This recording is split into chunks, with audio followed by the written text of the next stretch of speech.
Today we're doing the X-56 ground vibration test. We have the aircraft suspended on a bungee system to simulate a free flight environment for when we actually excite the vehicle.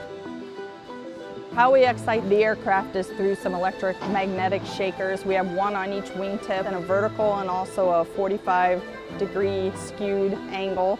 And with that excitation, we have various sensors all over the aircraft where we're measuring the response on these accelerometers. We don't need to put in too much force whatsoever. It's a really small shake that we put in that's good enough to get all the structural frequencies and mode shapes out of the article that we need.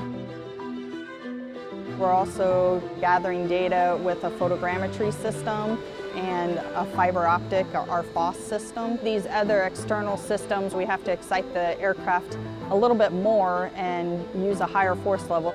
Okay, flight accels. Record. 5, 4, 3, 2, 1.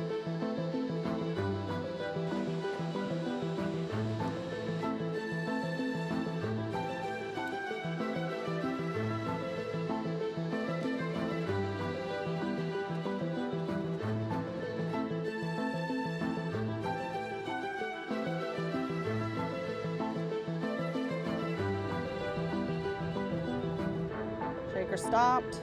Using this data, we can get the mode shapes and the flexibility out of the aircraft that it has for its structural frequencies and use that data and update and validate our finite element models. And once we have our finite element models updated, we use those models to help run our flutter analysis that gives flight clearance for the aircraft.